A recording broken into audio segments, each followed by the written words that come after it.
হাই everyone, মই দীপ্তি চেতিয়াই পুনৰ আন এটা ভিডিঅ' লৈ আহিছোঁ। মোমায়েকৰ ঘৰলৈ গৈছিলে ল'ৰা, তেতিয়া তাত কুকুৰাৰ লগত খেলিছে, দানাও দিছে, খুব ভাল পায় সি মুৰ্গী। সিহঁতৰ লগত বহুত খেলিলে।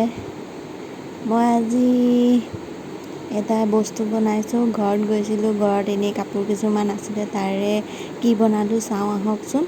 আৰু সম্পূৰ্ণ ভিডিঅ'টো দেখুৱাব নোৱাৰিলোঁ কেনেকৈ বনালোঁ। যিকণ ভিডিঅ' বনাইছিলোঁ সেইকণে মই দেখুৱাইছোঁ, চাওঁ আহক। আৰু মোৰ ভিডিঅ'বোৰ যদি চাই আপোনালোকৰ ভাল লাগে, ছাবস্ক্ৰাইব কৰি দিব। আৰু যিসকলে এতিয়ালৈকে মোৰ চেনেলটো ছাবস্ক্ৰাইব কৰা নাই, নতুনকৈ চাইছে, প্লিজ ছাবস্ক্ৰাইব কৰি দিব।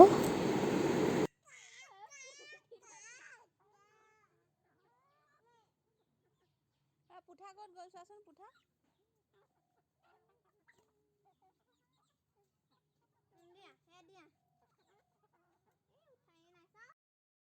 মই আগতে বনোৱা কুশ্বন কেইটামান আছিলে, তাৰ ওপৰে কভাৰটো বনাবলৈ চেষ্টা কৰিছোঁ।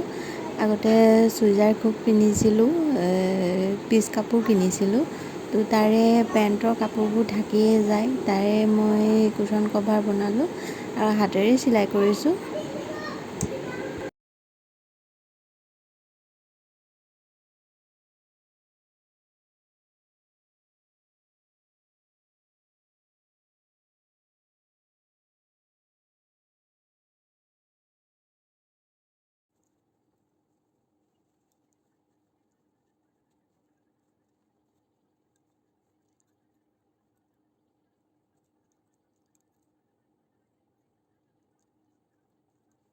এয়া মই সমান সমান জোখত কাটি ল'লোঁ কেইখনমান কাপোৰ, তাৰপিছত ইস্ত্ৰি মাৰি দিছোঁ যাতে চিলাওঁতে সুবিধা হয়।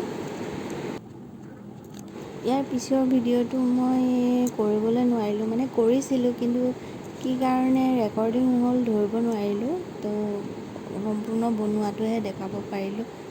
এইটো বনাইছিলোঁ মই, ওপৰৰ ফুলটো সেই সৰু সৰুকৈ কটা কাপোৰকেইখনেৰে।